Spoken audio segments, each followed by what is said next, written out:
प्रसिद्धे शौर्यारोहणाफलम दत्ते वंदिता अर्हन्ते मोक्षमारोहण कंसो। जय बोले पार्श्वनाथ भगवान की जय, महावीर भगवान की जय। माइक ला दो। शांतिनाथ भगवान की जय। आचार्य शांत सागर आदि सागर जी, महावीर कीर्ति विमल सागर सनमत सागर जी, कुंकू सागर जी महाराज की जय। आचार्य श्री कनक नंदी जी महाराज की जय। आचार्य श्री पद्मनंदी जी महाराज की जय। जिनवाणी माता की जय। श्रीमद जैन धर्म की। जय। शाश्वती विराजमान आचार्य गुरुवंश श्री वैराग्यनंद जी गुरुदेव की जय। भगवान आपके श्री चरणों में हम सभी स्वाध्यायी बारंबार त्रियोग शुद्धि पूर्वक नमोस्तु करते हुए आपसे विनती करते हैं कि हम सबका उज्जवल रत्नत्रय उज्जवल हो, इस लिए देखना दीजिए भगवान। नमोस्तु नमोस्तु नमोस्तु भगवान। आज अभिनंदन नाथ भगवान का मोक्ष कल्याणक भी है। अभिनंदनाथ भगवान का मोक्ष कल्याण था, विधान था आज हमारा अभिनंदनाथ भगवान का। हाँ, उन्हीं का लड्डू चढ़ा के आए हैं। तो हम सब लोगों ने भावों से वहां पर आए थे, भगवान हम्म। के दर्शन किए, आपके दर्शन करके फिर वापस लौट गए अपने अपने घर। हम्म। इसमें क्या है, करने को तो कोई भी कर सकता है, लेकिन कम से कम ये काम आप ही इसकी शुरुआत करो, अच्छा लगेगा हमको। ठीक है गुरुदेव, गुरुओं की आज्ञा प्रमाण। हाँ। और उसमें क्या है, अपन है, चंद्रामती माता जी हैं, बड़ी माता जी हैं, कुछ भी उनको भी एक बार उनके कान में डाल देना। बिल्कुल, जरूर डालूंगा। गुरु को तो हम उस बताएंगे दिन मुझे, बताएंगे उनको। उनका आशीर्वाद लिए बिना शुरुआत नहीं होगी, उनको भी बता देंगे। हाँ हाँ हाँ, उनको बता देंगे तो वो, उनको कुछ आपको सलाह देनी होगी तो वो भी बोल देंगे। जी। उन्होंने आप पहले से मुझे इस बार एक कार्य और दिया कि षटखंडागम के ऊपर आपको, अनुयोग द्वार जो अनुयोग द्वारों के ऊपर आपको पीएचडी करनी है। ऐसा भी माता जी ने बोला है। नहीं नहीं, कर सकते, कोई दिक्कत नहीं। जी। अब मेरा काम, मेरे को क्या है, मेरे को तो यहाँ संघ को संभालना, सारी व्यवस्थाओं को संभालना, ये सब करना। अभी मेरे से मैं बहुत चीज ऐसी हो गई। गुरु ही मेंटोर बनेंगे तो गुरु मेंटोर है तो फिर शिष्य आगे बढ़ सकता है गुरुदेव। हाँ, नहीं नहीं, आप करिए, कोई दिक्कत नहीं। चलिए। गाथा नंबर गाथा क्रमांक अभी 100, विनय मोक्ष का द्वार की चर्चा चल रही है, 131। 131 गाथा पढ़ ली थी कल शायद ये। हाँ, गाथा पढ़ी है। उसका टीका पढ़ ली है। हम्म। आवाज ठीक आ रही है ना? अरे अरे, एकदम बढ़िया से। विनय मोक्ष का द्वार है। विनय से संयम, तप और ज्ञान की प्राप्ति होती है। विनय से आचार्य और सर्व संग अपने वश में किया जाता है। अर्थात जो शिष्य विशेष रूप से विनय करता है, उसके ऊपर आचार्यों की विशेष अनुकंपा होती है।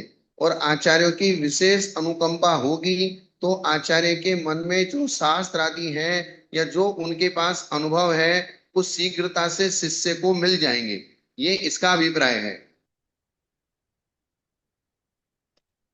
जो विनय नहीं करता है, उसके सामने ज्यादा खुलासा होता नहीं है। क्या पंकज जी? बिल्कुल। विनय का और ज्ञान का तो सीधा सीधा संबंध है। हाँ, ज्ञान का और विनय का सीधा सीधा संबंध है। और ज्ञान, जो श्रुत ज्ञान की आराधना है, वो ही एक प्रकार से तीर्थ है। और श्रुत ज्ञान की आराधना ही शुक्ल ध्यान का कारण बनेगी। जी। बिना श्रुत ज्ञान की आराधना के शुक्ल ध्यान नहीं होगा, क्योंकि शुक्ले चाद्य पूर्व विदा। शुक्ल ध्यान किनको होता है? शुक्ल ध्यान जो श्रुत केवली की अपेक्षा से जो शुद्ध है, या फिर विशुद्धि से, या फिर सीधे द्रव्य शुद्ध जिन्होंने पूरा पाया है, उनको ही तो होगा। अर्थात श्रेणी। पूर्व विद को ही शुक्ल ध्यान होता है।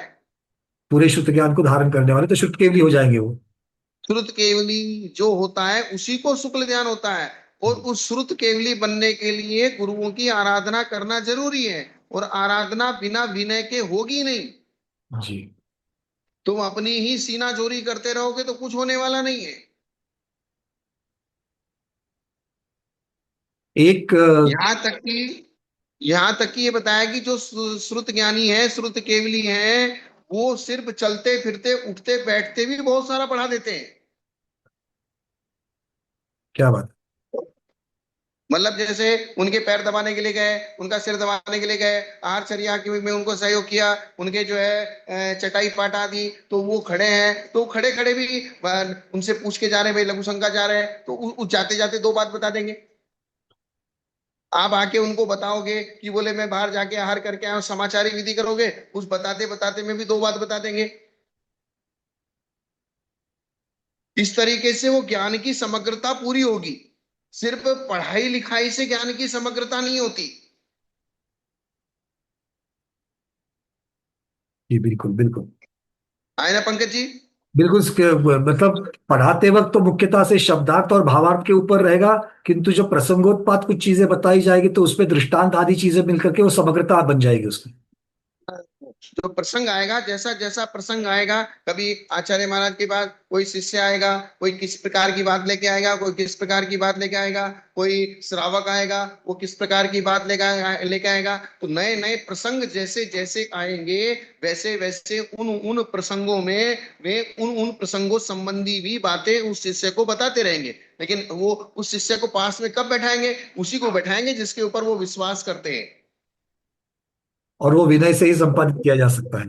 और वो विश्वास तब बनेगा जब वो शिष्य का समर्पण होगा। एक प्रसंग याद आ इसलिए रहा है उन्होंने गुरुदेव कहा है, मुझे। हैं? एक प्रसंग याद आ रहा है। मुनि श्री नियम हाँ। सागर जी महाराज, आचार्य भगवत देव विद्यासागर जी महाराज के शिष्य, वो विराजमान थे कौन थे कौन थे? नियम सागर जी। अच्छा, नियम सागर जी। वो गुलबर्गा में विराजमान थे और ऐसा कुछ प्रसंग वहां पर हो गया तो उनके मुख से एक शब्द निकल गए, प्रमादियों को ज्ञान नहीं मिलता। अर्थ ये हो हम्म। गया, प्रमाद मतलब मुख्यतः से कषाय हो गई। तो जहां पर आपके पास पे कषाय है तो ज्ञान मिलेगा नहीं। कषाय को छोड़ करके जब तक आप विनय को धारण नहीं करते हो तब तक ज्ञान की प्राप्ति नहीं होगी। तो इसलिए वही। ज्ञान का सीधा सीधा संबंध उसके साथ, वो आज वो तो प्रसंग ये याद आ गया। प्रमाद का काम नहीं है, बिल्कुल। ये सावधानी का काम है, अलर्टनेस। ये हमारे स्वाध्यायों के लिए भी मैं इसके लिए सावधान कर रहा हूँ कि इस चीज को बड़ी अच्छी तरीके से याद रखना। हम प्रमाद करेंगे तो हमें बिल्कुल भी ज्ञान नहीं मिलेगा। किसी कारणवश आज स्वाध्याय में साक्षात आप उसमें सम्मिलित नहीं हो सकते हैं, कोई बात नहीं है, पर बाद में उसके वीडियो देख करके उसकी पूर्ति करनी चाहिए। प्रमाद एक ऐसी चीज है, आपकी सारे सम्यक दर्शन, सम्यक ज्ञान, सम्यक चारित्र सबका मटिया मेट कर देगा। बिल्कुल। सबकी फाइल निपटा देगा प्रमाद। सम्यक दर्शन को भी निपटाएगा, ज्ञान को भी निपटाएगा, और चारित्र को भी निपटाएगा। और आज हमारे यहाँ सुबह चर्चा चल रही थी कि जैसे सीता ने जब अग्नि परीक्षा दी थी, तब उसने एक ही शब्द बोला था अग्नि कुंड में कूदने से पहले। क्या बोला था? तो आप ही बताइए गुरुदेव, मुझे और ज्ञान नहीं है उसका। अग्नि कुंड में कूदने से पहले यही उसने प्रतिज्ञा की थी कि मैंने मन से, वचन से, काय से, कृतकारित अनुमोदना से, रात और दिन में, स्वप्न में और जागरण में, कहीं भी किसी भी प्रकार से अगर पर पुरुष का चिंतन भी किया हो तो ये अग्नि मुझे जला दे। ये बड़ी बात है ये। है? बहुत बहुत बड़ी बात है। मतलब एक पतिव्रता नारी ही इस प्रकार से इस प्रकार का धैर्य और कर इस सकती है। प्रकार का कहने में उसको कॉन्फिडेंस था। इसका मतलब उसके पास अपने परिणामों की बारीक पकड़ थी। जी इसका मतलब वो निरंतर सावधान थी कि मेरे बिल्कुल। मन में प्रमाद से भी पर पुरुष का चिंतन ना आ जाए। निरंतर वो संयत थी, सावधान थी। अब अपनी स्थिति का जरा चिंतन कर ले। क्षण क्षण में असावधान हो जाते हैं, क्षण क्षण में असावधान हो जाते हैं। तो जरा सी भी असावधानी, सावधानी हटी तो परिणाम कहाँ का कहाँ चला जाता है। वो तो संभलते संभलता नहीं, क्योंकि उसका तेरा ध्यान ही नहीं जाता, ऐसा बह जाते हैं उसमें। चाहे आप टीवी देख रहे हैं, चाहे आप मोबाइल देख रहे हैं, चाहे आप पिक्चर देख रहे हैं, चाहे आप किसी समाज के बीच में बैठे हैं, चाहे समाज के बीच में कोई कार्यक्रम चल रहा है, पंच कल्याणक चल रहा है, वहां भी महिलाएं आ रही हैं, स्त्रियां आ रही हैं, जवान लड़कियां भी आ रही हैं। कहाँ आपका परिणाम, कहाँ आपका स्थिर रहा, नहीं रहा, आपका हो गया परिणाम बिगड़ गया, आपको ही पता नहीं है। आपने क्योंकि वो सावधानी रखी नहीं है।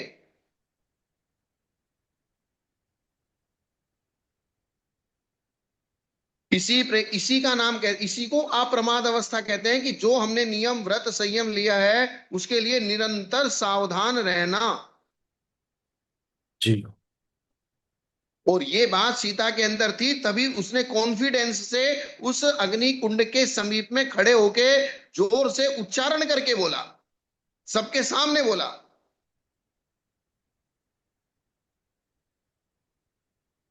अर्थात उसको अपने परिणामों की गिनती याद थी कि मेरा परिणाम नहीं हुआ है ऐसा कभी भी, जब से मैंने होश संभाला है।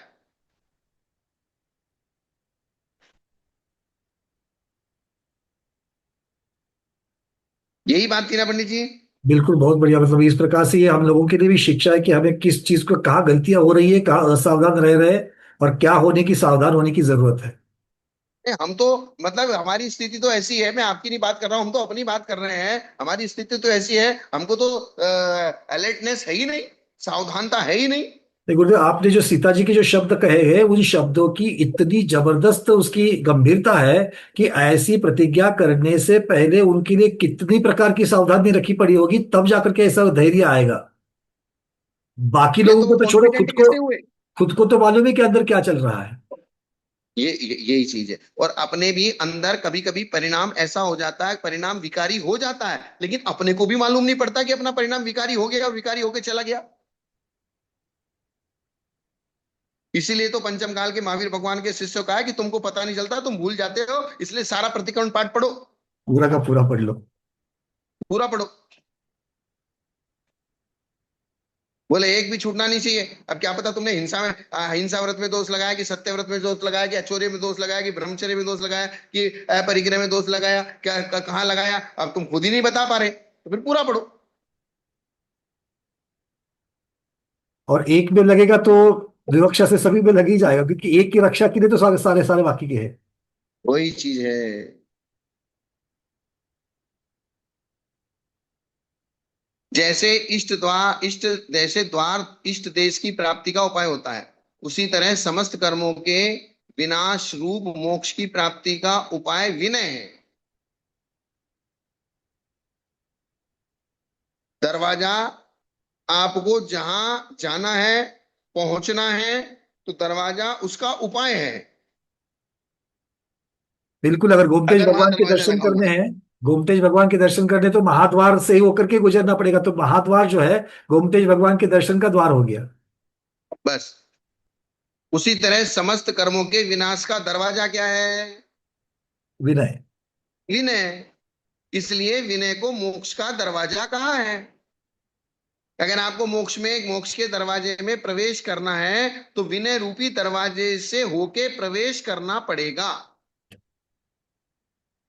पूर्व में कही गई 5 प्रकार की विनय के होने पर ही कर्मों से छुटकारा होता है।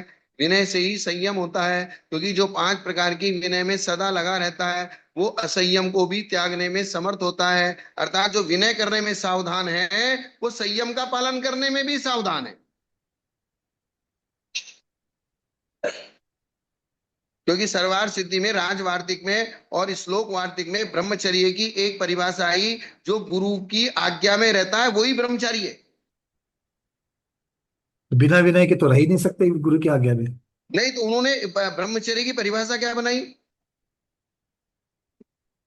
जो गुरु गुरु की आज्ञा में रहता है वो ब्रह्मचारी है। अर्थात वहां ब्रह्म का मतलब गुरु लिया है। ठीक। ब्रह्म का अर्थ क्या है? गुरु। उत्तम क्षमादि 10 धर्मों की जब व्याख्या की गई है, कि बोले गुरु रूपी ब्रह्म में जो रहता है उसके ब्रह्मचर्य होता है। जो गुरु की आज्ञा में रहता है और गुरु के सानिध्य में रहता है और गुरु की देख रेख में रहता है, उसका ब्रह्मचर्य बिगड़ नहीं सकता, ये कहने का मतलब है। जी। क्योंकि वो बिगड़ने नहीं देंगे उसको। है। बिल्कुल, राजवार्तिक श्लोक वार्तिक में इसका प्रमाण है। राजवार्तिक श्लोक वार्तिक में यही लिखा है, गुरु रूपी ब्रह्म में जो रहता है वो ब्रह्मचर्य है।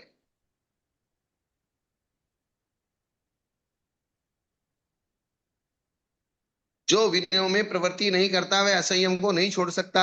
यदि इंद्रिय और कषाय की ओर से विमुखता न हो, तो कैसे इंद्रिय संयम या प्राणी संयम हो सकता है? तथा ज्ञान आदि की विनय से शून्य अनशन आदि कर्म को नष्ट नहीं कर सकते।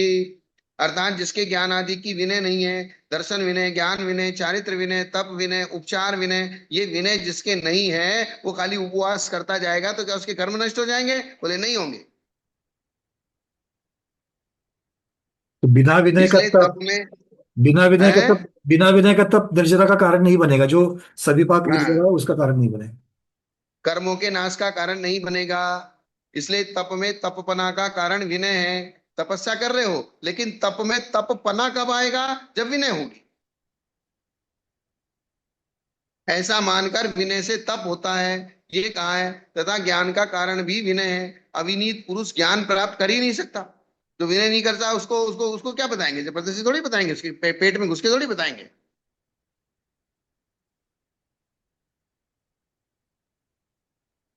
बिल्कुल, सामने अगर कोई अकड़ करके खड़ा होकर के अपने ही ज्ञान पर, अधूरे ज्ञान पर अगर गर्व करते हुए अगर अगर आपको कोई पुष्ट प्रश्न करता है, तो उसको कोई क्या बताएगा? कोई उत्तर ही नहीं दे सकता उसको। और जब सामने वाले की विनय होती है, तो हमारे अंदर सब्जेक्ट कहाँ से आता है ये हमें भी मालूम नहीं पड़ता। सब्जेक्ट नया नया आता जाता है।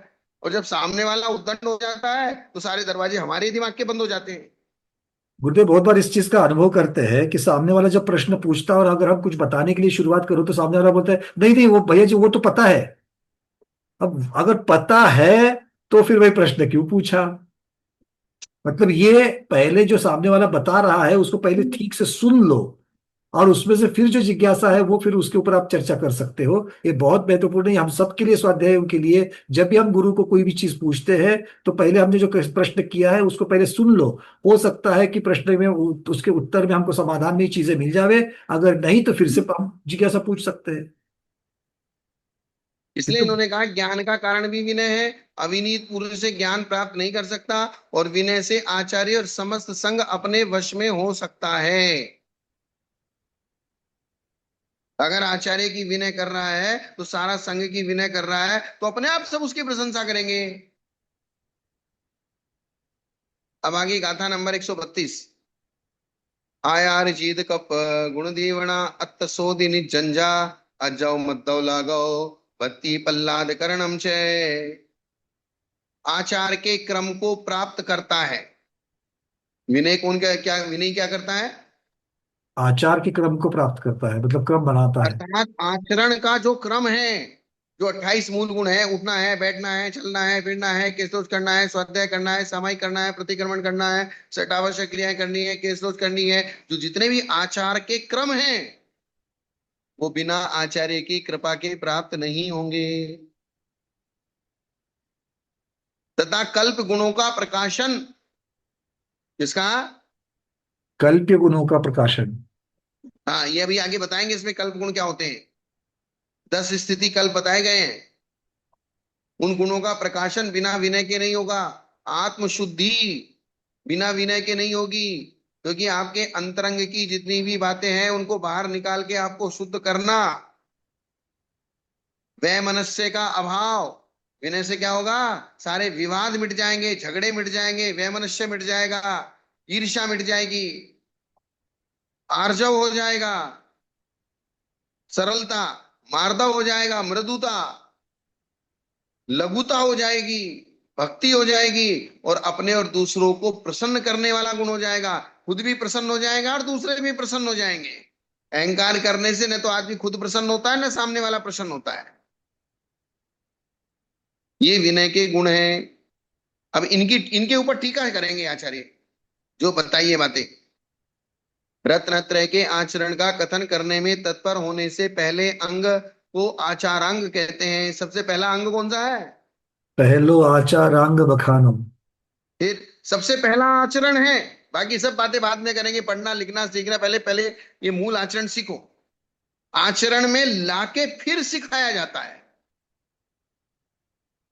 क्या बात है, और बहुत आचार इंपॉर्टेंट। है।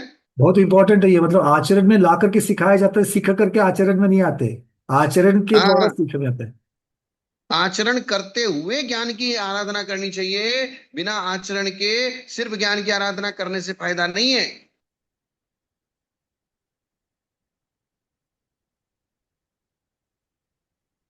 आचार शास्त्र में कहे गए क्रम को आचार जीत शब्द से कहते हैं।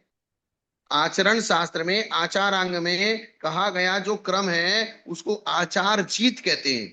और कल्पते अर्थात जो अपराध के अनुरूप दंड को कहता है वो कल्प है। और उस गुण अर्थात उसका उपकार, अर्थात जब आपसे कोई अपराध हो जाएगा और उसका शोधन नहीं होगा, तो आप उस अपराध की गिल्टी में, ग्लानी में ही पड़े रहेंगे। तो आप आगे नहीं बढ़ सकते। बात समझ में आएगी नहीं? जी हो, जैसे शल्य की जैसे चुपते रहेंगे वो। हाँ, अगर आपसे कोई अपराध हो गया चारित्र का पालन करते हुए और उसका शोधन का उपाय आपको नहीं मिला, तो निरंतर 24 घंटे आप उस अपराध की गिल्टी में, अपराध की जुगुप्सा में, या उसी में चलते रहेंगे, तो आपका सामायिक प्रतिक्रमण जितना भी काल आप बिताते जाओगे वो विशुद्धता पूर्वक नहीं बीतेगा।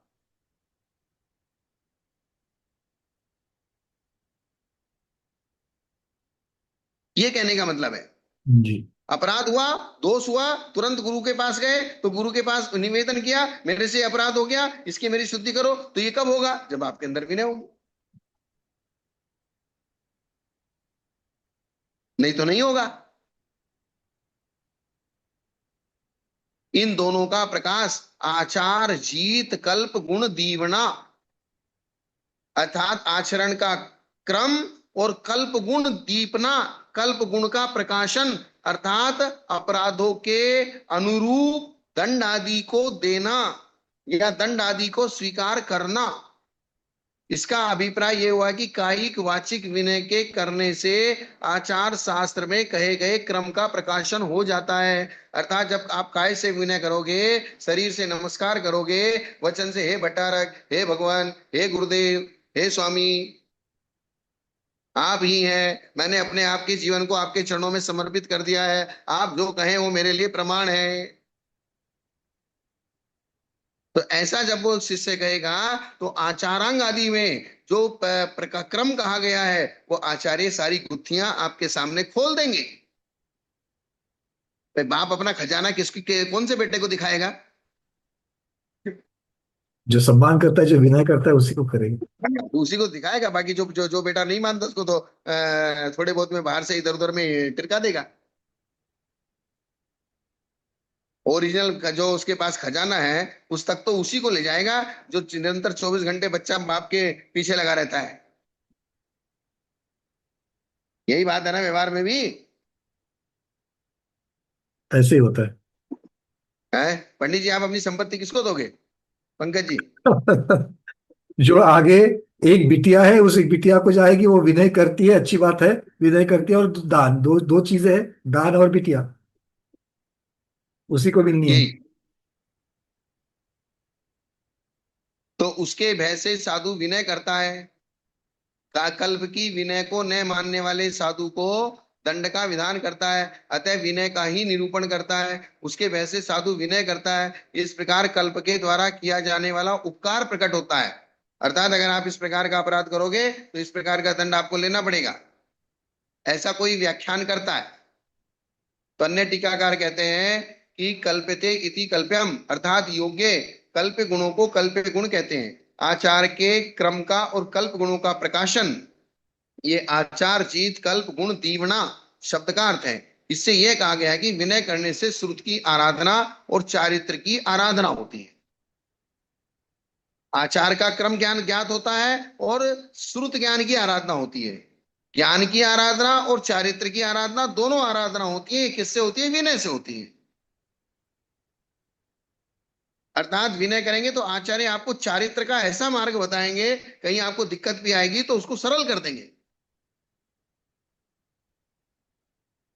तथा विनय करना आत्मशुद्धि का, अर्थात ज्ञान दर्शन और वीतराग रूप परिणति का निमित्त है, अथवा ज्ञानादि विनय रूप परिणति कर्म मल के विनाश से प्राप्त होती है। ज्ञानादि विनय रूप परिणति किससे प्राप्त होती है? कर्म रूपी मल के विनाश से, अतः उसे आत्मा की शुद्धि कहते हैं। जैसे कीचड़ के दूर होने से जलादि की शुद्धि हो जाती है। जल में कीचड़ पड़ा है तो फिटकरी डाल देते हैं, फिटकरी डाल देते हैं तो जल शुद्ध हो जाता है।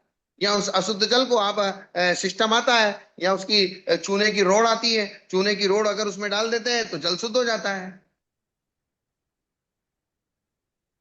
एक बड़ा वो आता है डब्बा, उसमें नीचे चूने की रोड लगी रहती है, तो पानी उसमें भर दीजिए तो चूने की रोड से एक एक बूंद टपक टपक के पानी, सारा ऊपर का पानी नीचे आ जाएगा, तो पानी शुद्ध हो जाएगा। Water purifiers. हाँ, वाटर प्यूरिफाई। या फिर पुराने जमाने में कोयला रखते हैं, रेती रखते हैं, मोटे पत्थर रखते हैं, पतले पत्थर रखते हैं, और ऊपर ऊपर उसमें पानी डालते हैं, नीचे पानी शुद्ध हो जाता है। बात समझ रहे पंडित जी, पंकज जी? ये वो वाला वाटर पर्कोलेटर स्कूल में पढ़ा था जो आप बता रहे है। थे। ये स्कूल में वाटर पर्कोलेटर पढ़ा था। ये हाँ, कोयला वगैरह का वाला, कोयला, रेती। कोयला है, रेती है, मोटी रेती, बारीक रेती, हम्म। उसकी तीन चार लेयर होती हैं। जी। हम पहले बंबई में जब हम विहार कर रहे थे, तो एक घर में बंबई या पूना के आसपास ही थे शायद हम, और वहाँ चैत्यालय था उनके घर में। और चैत्यालय था तो पानी की बड़ी समस्या थी और उनको रोज अभिषेक करते थे। तो उनके घर में हमने ये सिस्टम देखा था कि उनके चार पांच घड़े घड़े ऊपर नीचे करके रखे थे। और वो पानी अपना जो सादा पानी आता था, उस पानी को उसमें डालते थे और वो प्यूरिफाई होके नीचे आता था। और नीचे आने के बाद फिर वो उससे अभिषेक करते थे। अच्छा। समझ रहे मेरी बात को? जी जी, समझा। शुद्ध करते हुए। और नदी का पानी भी यही कहा है कि भाई 10 कदम चल के आओ, 10 फुट दूर तक 10 हाथ दूर तक चल गया तो शुद्ध हो जाता है बहता हुआ पानी। 10 हाथ तक कहा है चलते कि हुए नहीं का कहा है मतलब? शास्त्र में? 10 हाथ चलते वक्त का मतलब क्या अर्थ लेना? है। 10 हाथ चल करके आने का क्या अर्थ लेना लेना वहां पर? मतलब उसमें ये कहा है कि जैसे कोई नहर है चल रही है, और पीछे कोई उस पानी का यूज कर रहा है, किसी ने उसमें हाथ लगाया अच्छा, है। हाँ, अच्छा अच्छा, ठीक ठीक ठीक, ओके। उसके बाद 10 हाथ के बाद? उसके बाद अगर वो 10 20 हाथ आपने उसको निकलने दिया, फिर ले लिया, तो आपके पास शुद्ध पानी आएगा। जी। गुरुदेव मुनीश्री सुदत्त सागर महाराज जी ने हैंड रेस किया है। महाराज जी अनम्यूट सुदत्त करके सागर जी महाराज कुछ कह रहे हैं क्या? हाँ, हैंड आप अनम्यूट करके बोलिए, आपको होस्टिंग दी है। हाँ, बोलिए बोलिए स्वामी जी। नमोस्तु नमोस्तु नमोस्तु गुरुदेव। हाँ स्वामी जी। आपका रत्नदय स्वास्थ्य कुशल मंगल आहार ओ निरंतर एवं बढ़िया गुरुदेव बढ़िया आप। बढ़िया बढ़िया। गुरुदेव, जैसा कि आपने यहाँ अभी व्याख्यान किया कि पाप को स्वीकार किए बिना चारित्र की शुद्धि नहीं हो सकती, पाप स्वीकार करना आवश्यक है। हाँ, बिल्कुल पाप ठीक। स्वीकार किए बिना परमात्मा भी नहीं बना जा सकता। सत्य है। आज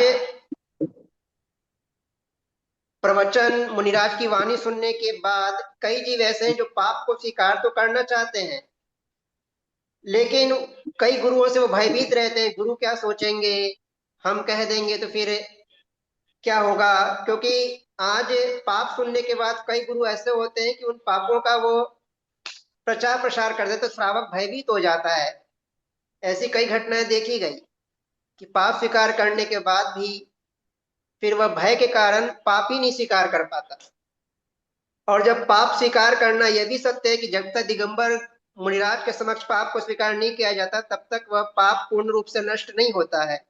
दिगंबर मुद्रा के आगे ही वह पाप नष्ट होते हैं, यह भी सत्य ठीक है। है। लेकिन जो जो स्वीकार करना आपका चाहते वीडियो हैं अटक तो गया उनको। शायद। इसकी भी रेंज खत्म हो गई आपके मोबाइल की। हाँ, आप आचार्य भगवान का भी फ्रीज हो चुका है। चार्ज नहीं, डाटा। महाराज जी 1 2 मिनट रुक जाइए, आचार्य जी की लिंक शायद उनका डाटा वो शायद उनका वो समस्या है कुछ नेटवर्क में। नहीं नहीं, आपका अभी आपका फ्रीज हो गया था गुरुदेव, उनकी तो बात ठीक से आ रही है सुदत्त सागर अच्छा, महाराज की। मेरा फ्रीज हुआ था क्या? वो मेरे को ही हाँ, समस्या हो गई है। अब ठीक है आपका। हाँ महाराज जी ठीक है, बोलिए। बोलिए। महाराज जी बोलिए। जी, तो जिज्ञासा यह है, कोई जीव पाप स्वीकार करना चाह रहा हो लेकिन भय के कारण गुरु के पास नहीं जा रहा है, ऐसे जीवों को क्या मार्ग बताया जाए कि आप पाप स्वीकार करें, भयभीत न रहे, वो गुरु को कैसे समझे, कैसे जाने? पहले उनको ये विश्वास दिलाना पड़ेगा कि गुरु ऐसे नहीं होते, गुरु अपरिश्रावी गुण से सहित होते हैं।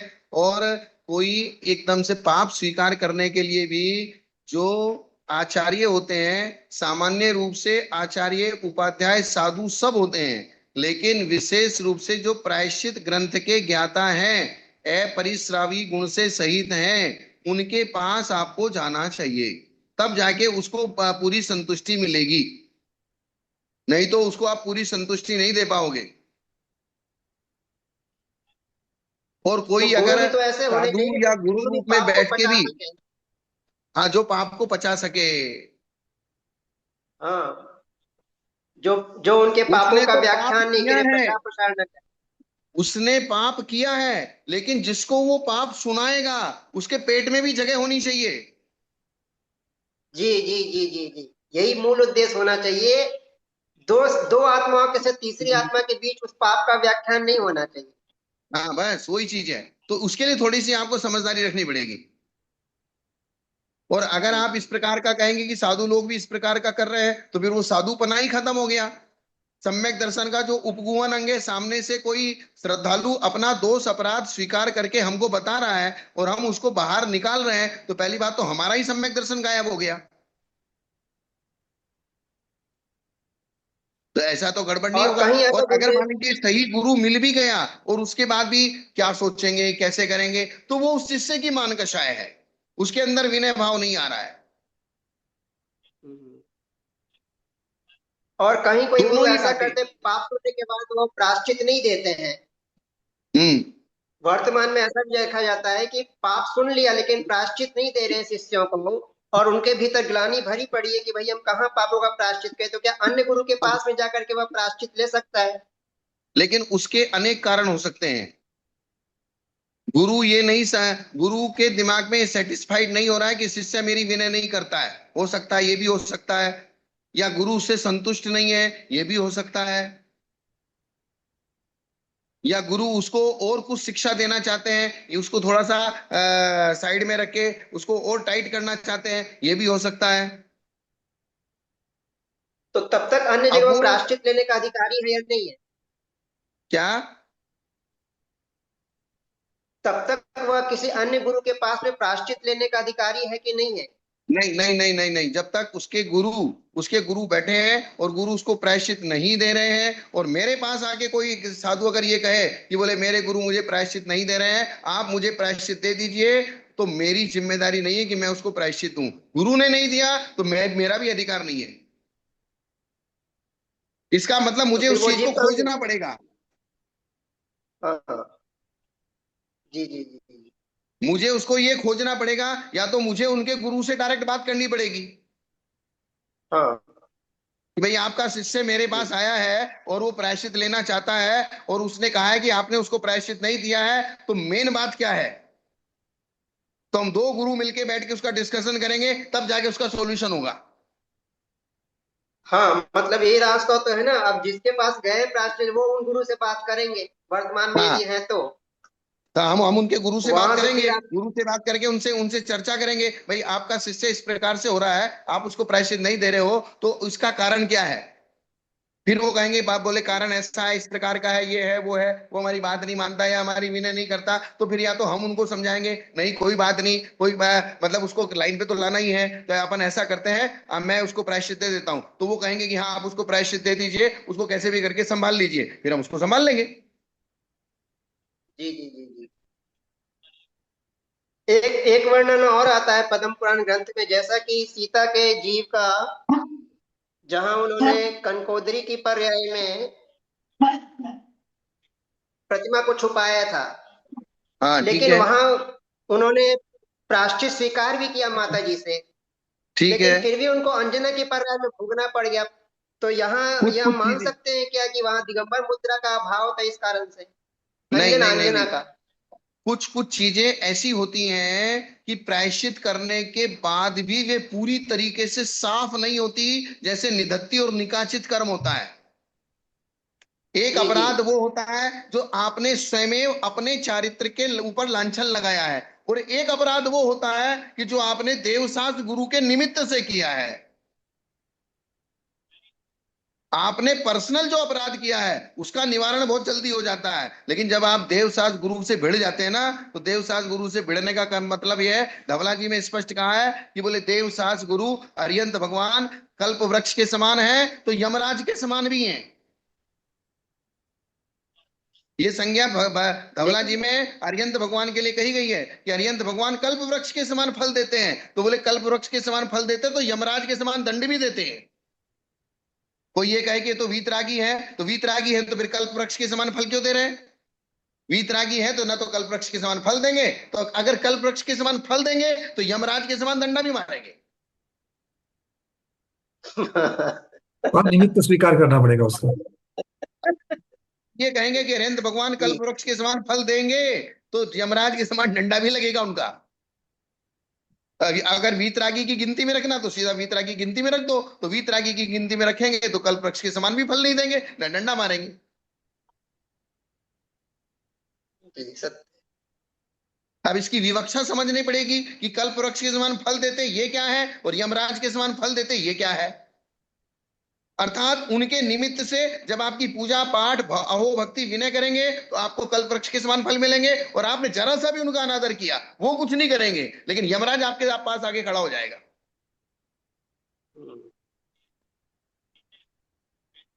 ठीक। बात गुरुदेव समझ आए ना स्वामी जी? जी गुरुदेव, मुनिराज की जो प्रश्न है उसी के संदर्भ में थोड़ा सा एक उपप्रश्न मेरे पास मन में आ रहा है कि हाँ ये बोलिए जो बोलिए। प्रायश्चित प्रायश्चित जो मांगा जाता है, क्या वो एकांत में मांग सकते हैं, इस प्रकार की भी प्रायश्चित होते हैं, और सर्वसमक्ष मांगा जाता है ऐसे भी होते हैं? मतलब क्या इसके लिए दोनों कोई प्रकार के होते हैं। मतलब दोनों प्रकार के होते हैं? ऐसा कोई नियम नहीं कि सारे प्रायश्चित सर्वसमक्ष ही मांगे जाए, ऐसा कोई जरूरत नहीं है? उसमें अगर अपराध किसी को भी मालूम नहीं पड़ा है, सिर्फ उस शिष्य को ही मालूम है या गुरु को मालूम है, तो गुरु शिष्य मिलके बैठ के उस मैटर को निपटा ले। नहीं, अगर मान लो कोई श्रावक है और श्रावक ने अपने यहाँ पर कोई अपने गांव में नगर में कहीं पर भी अपने जीवन में उसके हाथ से कर कुछ हो गया है, और वो अगर आचार्य भगवत के समक्ष आ रहा है, वहां पर संघ भी बैठा है, और उसको हिचकिचाहट हो रहा है, जैसे मुनीश्री ने कहा उसको अंदर भय है, उसको हिचकिचाहट हो रही कि दो चीजों से हिचकिचाहट है कि भाई उसको अपना प्रमाद भी तो है, अपने प्रति मान भी है, और मैं कहूंगा तो मेरा नाम खराब हो जाएगा, सब लोगों को पता चल जाएगा, ये भी उसके पास है। तो क्या वो जरूरी है कि सबके समक्ष बतावे, क्या एकांत में ही गुरु को आचार्य नहीं, भगवत को एकांत बतावे? कायदा तो एकांत में बताने का ही है। अच्छा, तो फिर ये मतलब मूल मूल वही है, प्रधान वही है। हाँ, मूल आधा मूल जो राजमार्ग है वो एकांत में बताने का ही है। लेकिन अगर कोई अपराध सार्वजनिक हो गया है अच्छा, तो फिर उसको दंड भी सार्वजनिक ही दिया जाएगा। ये ठीक, मतलब ये तो। और अगर उसने अपराध सार्वजनिक किया है और दंड हमने अकेले में बैठ के दे दिया, तो लोक व्यवहार में जिन जिन लोगों ने उसका अपराध देखा है वो उसके ऊपर विश्वास नहीं करेंगे, पता नहीं इसने प्रायश्चित लिया कि नहीं लिया, जी जी, क्लियर। तो उसकी लोक में मान्यता नहीं होगी। प्राय शब्द का अर्थ है लोक, और चित्त का मतलब है लोक व्यवहार के जो उनका मन है उनका उनकी संतुष्टि आपके प्रति हो जाए, कि अर्थात वे आपको वापस आदर भाव से देखने लगे।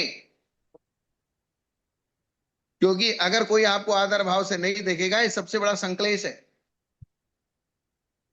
जी मान लीजिए संघ के दो साधुओं ने आपके अपराध को देखा है, तो उन दो साधुओं के साथ में उसको प्रायश्चित दिया जाएगा। पूरे संघ ने देख लिया है तो पूरे संघ के साथ उसको प्रायश्चित दिया जाएगा बैठा के। और यहां तक कि अपनी जैन समाज को पता चल गया है तो फिर संघ और जैन समाज के बीच में उसको प्रायश्चित देना पड़ेगा। अजैन समाज ने देख लिया है तो फिर वैसे उसके प्रायश्चित की व्यवस्था करनी पड़ेगी। और किसी ने भी नहीं देखा है तो गुरु और शिष्य मिलकर बैठ के कर लेंगे। बहुत बढ़िया, ठीक है। बात आई ना समझ पंकज जी? जी गुरुदेव। गुरुदेव, एक ललिता दीदी का एक प्रश्न आ रहा है। ललिता दीदी, आप अपना प्रश्न पूछिए, क्योंकि समय भी पूर्ण होने वाला है, बाद में आपको समय नहीं मिलेगा। ललिता दीदी, आप अपना प्रश्न पूछिए। आचार्य श्री नमोस्तु नमोस्तु, मुनि श्री हाँ नमोस्तु बोलिए। नमोस्तु, भैया बंदा भजन। आचार्य श्री, आज थोड़ा सा मंदिर में कुछ ऐसा हुआ, उसी में शंका उठ रही है। जैसे मान लीजिए आज मोक्ष कल्याणक था और हम मंदिर गए, वहां दर्शन किए, और दर्शन करके आगे लेके नारियल लेके मोक्ष कल्याणक पढ़ के मैंने नारियल चढ़ा दिया, और माली तुरंत ही उसको हटा के दूसरी जगह रख दिया, या वहां खड़ा था वह देखा नहीं देखा ये हम नहीं कह सकते, पर वो आया और तुरंत उठाया और जहां रखना था उसको रख दिया। इसमें क्या मतलब, मेरा जो नारियल जो भी आदमी चढ़ाया वो 10 मिनट चढ़ा रहा था तभी ठीक रहता क्या?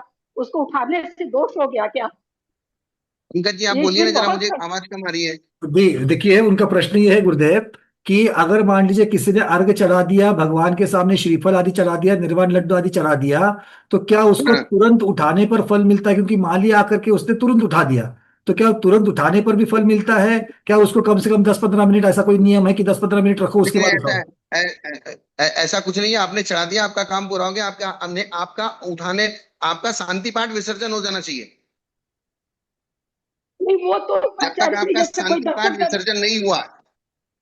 आचार्य श्री जो पूजा कर रहे हैं वो नहीं, कोई बाहर से ऐसे आया और आकर के मोक्ष कल्याण का नारियल चढ़ा दिया, ठीक बहुत है ना, उसमें संकलेश कोई हो गया दिक्कत नहीं है। उसने मोक्ष कल्याणक का लड्डू चढ़ाया, लड्डू चढ़ाया, माली ने अपना काम किया, आपने अपना काम किया। उसमें ज्यादा कोई टाइम वाइम का ऐसा कुछ सेटिंग नहीं है। कम से कम जब चढ़ाया है 2-5 मिनट, आदमी सामने खड़ा है, चढ़ाने वाला भी खड़ा है, तो उसके सामने चढ़ाया, फिर जैसे उसकी विधि पूरी हुई, उसने उसको वहां से व्यवस्था कर दी, हटा दिया। वो कोई खास बात नहीं है, मुझे ऐसा लगता है। अरे आज बहुत मंदिर में किसी किसी ने ऐसा किया, किसी का तो बहुत संश्लेषता कर दिए लोगों ने। अच्छा आचार्य श्री, हम लोग नहीं नहीं चांदी के नहीं, बर्तन इतना यहाँ मंदिर, यहाँ प्राइवेट इतना मंदिर है आचार्य संकलित में श्री। नहीं जाने का। अपन ने, सामने नहीं वाले मैं ने नहीं पूजा गई। भक्ति की, चढ़ाई, पूजा पाठ हाँ किया, पूजा पाठ आपकी हुई, दूसरा भी तो पूजा पाठ करेगा। मंदिर तो सबके लिए है ना।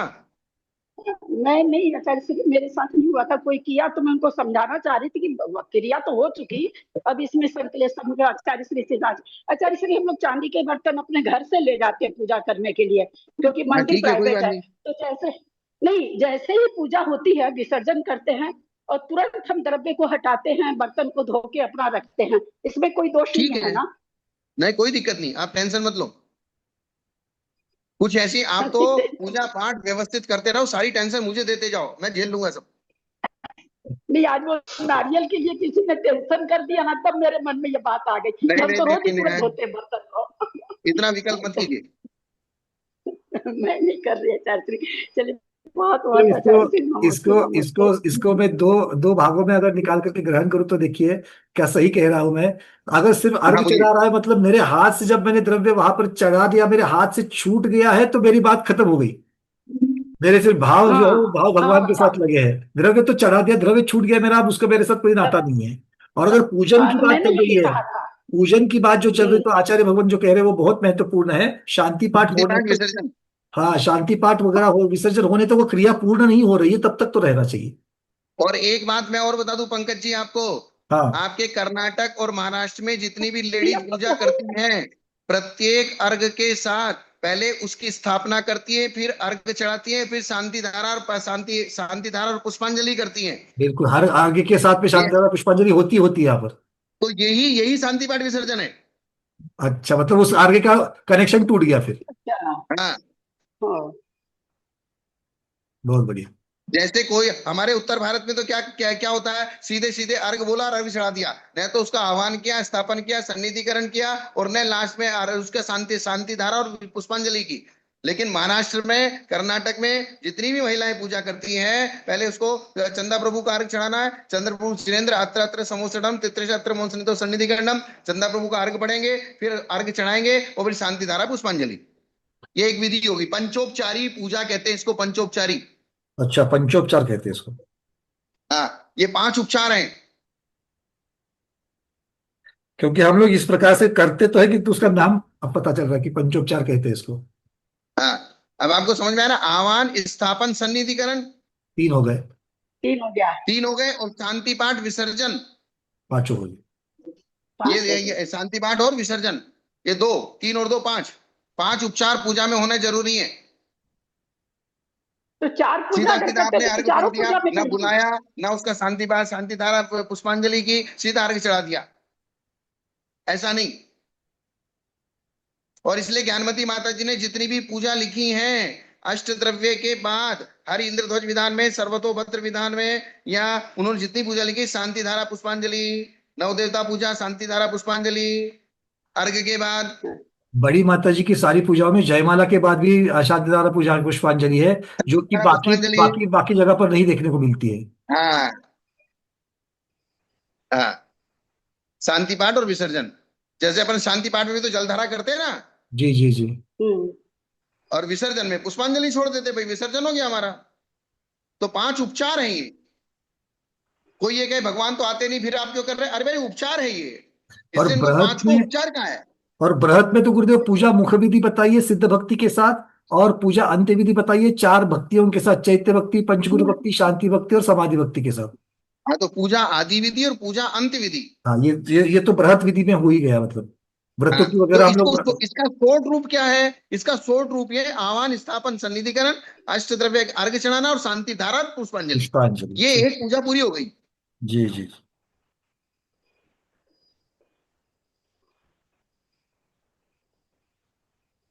इसलिए क्या है पंकज जी, जब हम अलग अलग देश में, कर्नाटक महाराष्ट्र में हम घूमे, राजस्थान में हम गए, उत्तर भारत में हम गए, महाराष्ट्र और गुजरात में गए, अलग अलग देशों से जाके भी बहुत सारी चीजें ये तभी जाके शास्त्रों के अर्थ भी निर्णय तभी होते हैं। बिल्कुल। दक्षिण में काफी हद तक तो अभी तक तो बदलाव बहुत कम हुए हैं। हाँ, अब हो रहे हैं बहुत ज्यादा धीरे धीरे। अब तो वो तो टेलीविजन का इतना बड़ा प्रभाव है कि सब जगह पहुंच जाते हैं। बस ठीक है ना पंडित जी, आज इतना ही जी रहने आज दें। इतना ही रखते चले। आ, चलिए महाराज जी, सुदत्त सागर महाराज जी का और कुछ कहना है? हाँ, कुछ बोलना है तो बोलिए। नहीं ठीक है ठीक ना है, स्वामी जी। उतना ही बोला उन्होंने, चलो ठीक है। जी, नमस्ते स्वामी जी। नमोस्तु नमोस्तु गुरुदेव। आज के स्वाध्याय को गुरुओं के श्री चरणों में बारंबार नमोस्तु वंदनामि इच्छा कर करते हुए यही पर समापन करते हैं। जैनम जयतु शासनम, जैनम जयतु शासनम, जैनम जयतु शासनम।